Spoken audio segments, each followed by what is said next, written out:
చాలా మందిని మోసం చేసిన వ్యక్తి ఎవడైనా ఉన్నాడంటే గేమ్ చేంజర్‌లో 'దిల్ రాజు' ఒకడే. సార్ నమస్తే సార్. నమస్కారం అండి. సో 'దిల్ రాజు' గారు వాళ్ళ తమ్ముడు 'శిరీష్' గారు హ్మ్. గేమ్ చేంజర్ సినిమా అది అయిపోయింది. ఇప్పుడు హ్మ్. స్టిల్ ఇప్పటికి కూడా హ్మ్. ఏ సందర్భం వచ్చినా కూడా హ్మ్. వదిలిపెట్టకుండా రామ్ చరణ్ గారిని ముఖ్యంగా కించపరుస్తూ మాట్లాడుతున్నారు. ఏ ఈవెంట్ లో అయినా కూడా. ఆ! సో ఇట్లా మాట్లాడడం కరెక్టే అంటారా? వాళ్ళే లోపాలు ఎత్తి చూపకుండా మన 'రామ్ చరణ్' గారి లోపాలు చూపిస్తున్నాడు కదా! సిగ్గు లేదా 'శిరీష్' అనేవాడికి. అసలు ఆ 'గేమ్ చేంజర్' సినిమాకి ఎంతమందికి ఆర్టిస్టులకి, ఎంతమంది టెక్నీషియన్‌కి డబ్బు ఎగ్గొట్టాడో ఎవరికైనా తెలుసా? ఉమ్, నేనొక యూనియన్ జనరల్ సెక్రటరీగా చెప్తున్నా. చాలా మందిని మోసం చేసిన వ్యక్తి ఎవడైనా ఉన్నాడంటే గేమ్ చేంజర్‌లో 'దిల్ రాజు' ఒకడే. ఉమ్, 'దిల్ రాజు' గారు చాలా మందికి డబ్బులు ఎగ్గొట్టేశాడు. మరి ఆయన నష్టాన్ని చిన్న ఆర్టిస్టుల మీద, చిన్న టెక్నీషియన్ మీద పెట్టకూడదు కదా! మరి ఏదో పెద్ద పతివ్రత అన్నప్పుడు 'శిరీష్' ఎందుకు మాట్లాడుతున్నాడు 'రామ్ అంటే చరణ్' గారి గేమ్ గురించి? చేంజర్ సినిమా వల్ల మా లైఫ్ జీరో అయిపోయేది ఆ! అని అంటున్నారు. అవును. నువ్వు చేసుకున్న తలనొప్పే కదా అది. అంత పెట్టుబడి ఎవడు పెట్టమన్నాడు నిన్ను? తీసావు సినిమా. ఇప్పుడు టెక్నీషియన్స్‌కి ఎంతమందికి డబ్బులిచ్చావు? ఎంతమంది ఆర్టిస్టులకి డబ్బులిచ్చావు నువ్వు? అంటే పిచ్చి ఆలోచన చేయకూడదు. ఇండస్ట్రీలో ఒక మంచి కుటుంబాన్ని, మంచి వ్యక్తిత్వం ఉన్న వ్యక్తి ఎవరైనా ఉన్నారంటే 'రామ్ చరణ్'. 'రామ్ చరణ్' తక్కువ చేసి మాట్లాడాలంటే నీ బట్టలు ఎప్పుడు తీసి రోడ్డు మీద నిలబెట్టే పరిస్థితి వస్తది అందరూ మరి కలిపి. ఇప్పుడు వాళ్ళ శిరీష్ గారేమో ఒకవైపు ఈ విధంగా మాట్లాడుతుంటే ఇంటర్వ్యూలలో దిల్ రాజు గారు సినిమా ఈవెంట్స్ లోకి వెళ్ళి ఈసారి ఈ ఇయర్ ఒకటే వెళ్తే మాకు రామ్ చరణ్ గారిని మళ్ళీ గెలిపిస్తామని ఆయన వెటికరంగా మాట్లాడతారు. సో తమ్ముడు ఒకవైపు అన్న ఒకవైపు ఈ విధంగా మాట్లాడము ఏ విధంగా ఇది చూస్తారు? డ్రామాలు ఆడుతున్నట్టున్నాడు 'దిల్ రాజు' గారు. 'దిల్ రాజు' గారు నష్టపోయింది ఆయన ఒక్కడే నష్టపోలా. ఇండస్ట్రీలో చాలా మంది నష్టపరిచాడు. ఆ నష్టపరిచిన దానికి మౌనంగా ఉంటే బాగుండేది. 'రామ్ చరణ్' గారి మీద ఇలాంటి షట్టర్లు వేయకూడదు. 'రామ్ చరణ్' ఏం ఆదుకున్నాడని. నువ్వు ఇండస్ట్రీలో ఈవేళ పెద్దగా ఉన్నావు. మరి నువ్వే డబ్బులు ఎగ్గొట్టావు. నా దగ్గర ఆధారం ఉంది. మరి నువ్వు వస్తావా ముందుకి చూపిద్దాం. నేను ఒక జనరల్ సెక్రటరీ. నా నా యూనియన్‌లో ఉన్న వాళ్ళని ఎంతమంది డబ్బులు పోయినా నీకు తెలుసా? అవన్నీ కథలు వీళ్ళు కావాలని డ్రామాలు ఆడుతూ మందికి ఇవ్వాల్సిన డబ్బులు ఎగ్గొట్టడానికి చేస్తున్నటువంటి ఒక ప్లాన్ లా కనపడుతుంది ఈ మరి సిరీస్ ఇప్పుడు ఆ మాట్లాడేది. సినిమాకి 400 కోట్లు పెట్టామన్నారు. అసలు ఆ పిక్చర్ చూస్తే క్వాలిటీ గానీ అసలు 400 కోట్లు పెట్టారని ఎక్కడైనా ప్రోడక్ట్ అనిపిస్తుందా మనకి? నోటి మాటే కదా ఏమైనా చెప్పుకోవచ్చు. జనాల డబ్బే కదా. ఎలా పడితే అలా మాట్లాడకూడదు. ఒక ఇండస్ట్రీలో ఉన్నప్పుడు, అది కూడా గ్లామర్ ఇండస్ట్రీ అయినప్పుడు నీ లోపాలు 100 ఉన్నాయి. ఒక లోపం గురించి మాట్లాడుతున్నాం 'రామ్ చరణ్' ఎందుకు స్పందించలేదు? మరి మాలాంటి వాళ్ళు యూనియన్ తాలూకా సంబంధించినటువంటి నాయకులు ఎవడైనా స్పందిస్తే కూర్చుంటావు. నీకు ఇచ్చిన పదవికి కూడా అర్హుడు కాదంటారు. ఇప్పుడు కాంగ్రెస్ గవర్నమెంట్ ఏదైతే పదవి ఇచ్చిందో 'దిల్ రాజు' గారికి, ఆ పదవికి అర్హత లేదు ఆయనకి. అవును. కావాలని ఇక్కడ కావాలని పెట్టారు అతన్ని. ఏం అర్హత ఉందా? ఇంతమందికి డబ్బులు ఎగ్గొట్టేసినోడికి అర్హత ఉంటుందా? పిచ్చే ఆలోచన చేయొద్దని చెప్పాలి మన శిరీష్కి. శిరీష్ గారు మీకు ఒకటే చెప్తున్నా, ఇంకోసారి 'రామ్ చరణ్' గారి మీద మాట్లాడితే మీ నిజాలన్నీ బయట పెట్టవలసి వస్తుంది. Thank you. Bro hi bro. Hi. So Dil Raju garu game changer cinema Ram Charan గారితో తీశారు ప్రొడ్యూసర్ గా, అందరికి తెలిసిందే సినిమా ఫ్లాప్ అయింది. ఓకే. అయితే అది సంక్రాంతికి వచ్చింది, అంతా అయిపోయింది. స్టిల్ ఇప్పటికి కూడా ఏ సినిమా ఈవెంట్ వచ్చినా కూడా రామ్ చరణ్ గారిని కార్నర్ చేస్తూ ఆయన్ని కించపరుస్తూ మాట్లాడుతున్నారు. ఏ ఈవెంట్ లో అయినా సరే ఫ్లాప్ అయింది, ఆయన వల్ల జీవితం పోయింది మాది అనే విధంగా. సో ఇది కరెక్టే అంటారా? ఇది కరెక్ట్ అయితే కాదు. ఎందుకంటే ఇప్పుడు రామ్ చరణ్ అనేవాడు ఒక యాక్టర్, హీరో. యాజ్ గా రామ్ చరణ్ ఫ్యాన్ గా I'm big fan of Ram Charan. Ram Charan ని ఎవరేమన్నా అంటే మటుకు ఊరుకునేది లేదు. ఏదైనా సరే ఇప్పుడు ఒక సినిమా తీస్తున్నారంటే, ఇప్పుడు రాజమౌళి బాహుబలి తీశారంటే ఇప్పుడు ప్రభాసే పరిగెత్తి తీసి అలా ఏం చేయలేదు కదా. ఇప్పుడు రాజమౌళి డైరెక్ట్ చేస్తేనే ప్రభాస్ యాక్ట్ చేశారు. అలానే గేమ్ చేంజర్ దాని డైరెక్టర్ అని శంకర్ గారు స్క్రిప్ట్ రాసుకొని ఇలా చేస్తే బాగుంటుంది, ఇలా చేస్తే బాగుంటుంది అని రామ్ చరణ్ చెప్తే ఆ లుక్ ఇవన్నీ ఏదైనా సరే డైరెక్టర్ చెప్తేనే కదా జరిగేది. ఇప్పుడు రామ్ చరణ్ పోయి మేకప్ వేసుకొని వచ్చి నటించేది ఏముండవు కదా. అలాగే ఏదైనా తప్పు జరిగిందంటే అది రామ్ చరణ్ అయితే కాదు. యాజ్ ఏ డైరెక్టర్ గా అది తప్పు అవ్వచ్చు, అంతేగాని రామ్ చరణ్ అంటే మటుకు ఊరుకునేది లేదు. ఎవరైనా సరే రామ్ చరణ్ అంటే మటుకు ఊరుకునేది లేదు. ఇప్పుడు దిల్ రాజు వాళ్ళ తమ్ముడు శిరీష్ గారేమో ఇంటర్వ్యూలు ఇస్తూ రామ్ చరణ్ వల్ల మేము జీవితాన్ని కోల్పోయే వాళ్ళము, నష్టపోయామని ఈయన అంటున్నారు. ఇంకోవైపు దిల్ రాజు గారేమో మేము ఇంకొకసారి మళ్ళీ సినిమా తీస్తాం, మళ్ళీ గెలిపిస్తాం రామ్ చరణ్ గారని వెటకరంగా ఆయన మాట్లాడుతున్నారు. సో ఇద్దరు ఇట్లా గేమ్స్ ఆడుతున్నారు అనుకోవచ్చు, అన్నదమ్ములు ఇద్దరు కూడా. ఇప్పుడు శిరీష్ గారు వచ్చేసి అనడం కరెక్ట్ అయితే కాదు. దిల్ రాజు గారు వచ్చేసి పనిచేయడం అయితే కరెక్ట్. ఎందుకంటే రామ్ చరణ్ నమ్ముకున్న వాళ్ళు ఎవరైనా సరే పైకి పోయిన వాళ్ళే కానీ కింద పడ్డ వాళ్ళు అయితే లేరు. ఇప్పుడు మగధీర సినిమాకి గీతా ఆర్ట్స్ కి వాళ్ళు ఎక్స్పెక్ట్ చేసిన దానికన్నా ఎక్కువ పెట్టారు.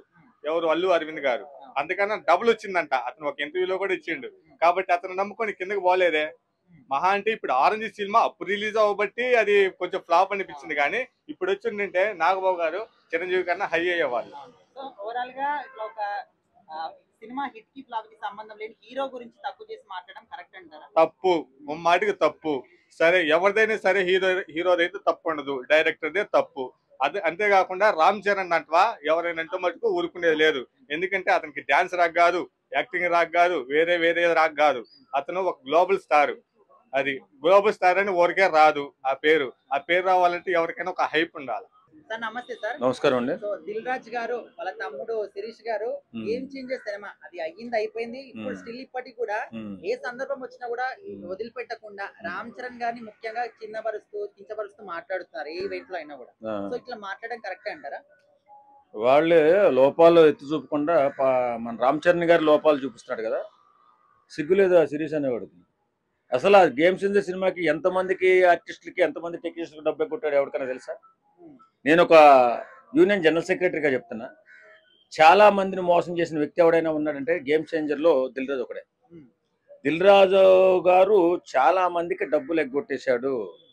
మరి ఆయన నష్టాన్ని చిన్న ఆర్టిస్టుల మీద చిన్న టెక్నీషియన్ మీద పెట్టకూడదు కదా. మరి ఏదో పెద్ద పతివ్రత అన్నప్పుడు సిరీస్ ఎందుకు మాట్లాడుతున్నాడు రామ్ చరణ్ గారి గురించి? సినిమా వల్ల మా లైఫ్ జీరో అయిపోయేది అని అంటున్నారు. అవును, నువ్వు చేసుకున్న తలనొప్పి కదా అది. అంత పెట్టుబడి ఎవడు పెట్టమన్నాడు నిన్ను? తీసావు సినిమా. ఇప్పుడు టెక్నీషియన్స్కి ఎంతమందికి డబ్బులు ఇచ్చావు, ఎంతమంది ఆర్టిస్టులకు డబ్బులు ఇచ్చావు నువ్వు? అంటే పిచ్చి ఆలోచన చేయకూడదు. ఇండస్ట్రీలో ఒక మంచి కుటుంబాన్ని మంచి వ్యక్తిత్వం ఉన్న వ్యక్తి ఎవరైనా ఉన్నారంటే రామ్ చరణ్.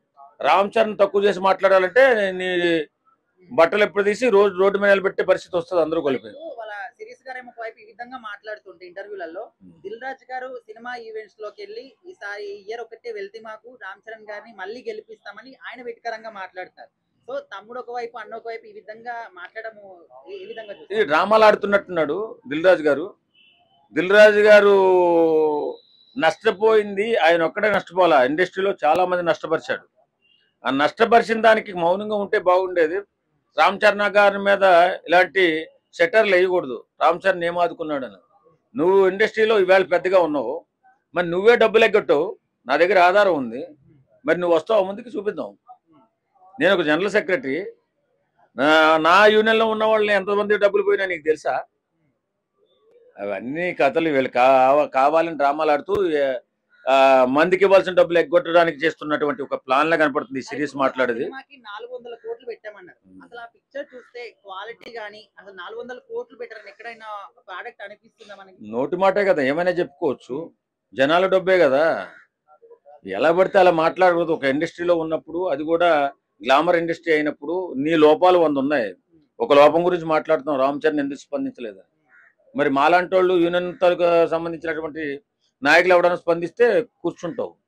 నీకు ఇచ్చిన పదవికి కూడా అర్హుడు కాదంటారు. ఇప్పుడు కాంగ్రెస్ గవర్నమెంట్ ఏదైతే పదవి ఇచ్చిందో దిల్ రాజు గారికి, ఆ పదవికి అర్హత లేదు ఆయనకి. కావాలని ఇక్కడ కావాలని పెట్టారు అతన్ని. ఏం అర్హత ఉందా? ఇంతమందికి డబ్బులు ఎగ్గొట్టేసినోడికి అర్హత ఉంటుందా? పిచ్చే ఆలోచన చేయొద్దని చెప్పాలి మన శిరీష్కి. శిరీష్ గారు మీకు ఒకటే చెప్తున్నా, ఇంకోసారి రామ్ చరణ్ గారి మీద మాట్లాడితే మీ నిజాలన్నీ బయటపెట్టవలసి వస్తుంది. Thank you bro. Hi bro. Hi. So Dil Raju garu game changer cinema Ram Charan గారితో ఈసారి ప్రొడ్యూసర్ గా అందరికి తెలిసిందే సినిమా ఫ్లాప్ అయింది. అయితే అది సంక్రాంతికి వచ్చింది, అంతా అయిపోయింది. స్టిల్ ఇప్పటికి కూడా ఏ సినిమా ఈవెంట్ వచ్చినా కూడా రామ్ చరణ్ గారిని కార్నర్ చేస్తూ ఆయన్ని కించపరుస్తూ మాట్లాడుతున్నారు. ఏ ఈవెంట్ లో అయినా సరే ఫ్లాప్ అయింది, ఆయన వల్ల జీవితం పోయింది మాది అనే విధంగా. సో ఇది కరెక్టే అంటారా? ఇది కరెక్ట్ అయితే కాదు. ఎందుకంటే ఇప్పుడు రామ్ చరణ్ అనేవాడు ఒక యాక్టర్, హీరో. యాజ్ గా రామ్ చరణ్ ఫ్యాన్ గా I'm big fan of Ram Charan. Ram Charan ని ఎవరేమన్నా అంటే మటుకు ఊరుకునేది లేదు. ఏదైనా సరే ఇప్పుడు ఒక సినిమా తీస్తున్నారంటే, ఇప్పుడు రాజమౌళి బాహుబలి తీశారంటే ఇప్పుడు ప్రభాసే పరిగెత్తి తీసి అలా ఏం చేయలేదు కదా. ఇప్పుడు రాజమౌళి డైరెక్ట్ చేస్తేనే ప్రభాస్ యాక్ట్ చేశారు. అలానే గేమ్ చేంజర్ దాని డైరెక్టర్ అని శంకర్ గారు స్క్రిప్ట్ రాసుకొని ఇలా చేస్తే బాగుంటుంది, ఇలా చేస్తే బాగుంటుంది అని రామ్ చరణ్ చెప్తే ఆ లుక్ ఇవన్నీ ఏదైనా సరే డైరెక్టర్ చెప్తేనే కదా జరిగేది. ఇప్పుడు రామ్ చరణ్ పోయి మేకప్ వేసుకొని వచ్చి నటించేది ఏముండవు కదా. అలాగే ఏదైనా తప్పు జరిగిందంటే అది రామ్ చరణ్ అయితే కాదు. యాజ్ ఏ డైరెక్టర్ గా అది తప్పు అవ్వచ్చు, అంతేగాని రామ్ చరణ్ అంత మటుకు ఊరుకునేది లేదు. ఎవరైనా సరే రామ్ చరణ్ అంటే మటుకు ఊరుకునేది లేదు. ఇప్పుడు దిల్ రాజు వాళ్ళ తమ్ముడు శిరీష్ గారేమో ఇంటర్వ్యూలు ఇస్తూ రామ్ చరణ్ వల్ల మేము జీవితాన్ని కోల్పోయే వాళ్ళము నష్టపోయామని ఈయన అంటున్నారు. ఇంకోవైపు దిల్ రాజు గారేమో మేము ఇంకొకసారి మళ్ళీ సినిమా తీస్తాం మళ్ళీ గెలిపిస్తాం రామ్ చరణ్ గారని వెటకారంగా ఆయన మాట్లాడుతున్నారు. సో ఇద్దరు ఇట్లా గేమ్స్ ఆడుతున్నారు అనుకోవచ్చు అన్నదమ్ములు ఇద్దరు కూడా.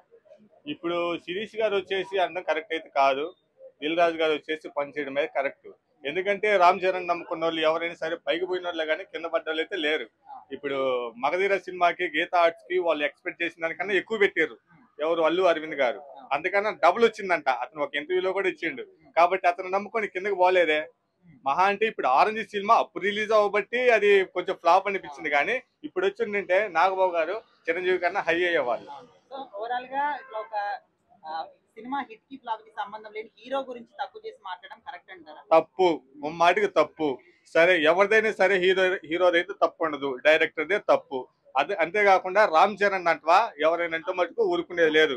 ఎందుకంటే అతనికి డాన్స్ రాక్ కాదు, యాక్టింగ్ రాక్ కాదు, వేరే రాక్ కాదు. అతను ఒక గ్లోబల్ స్టార్.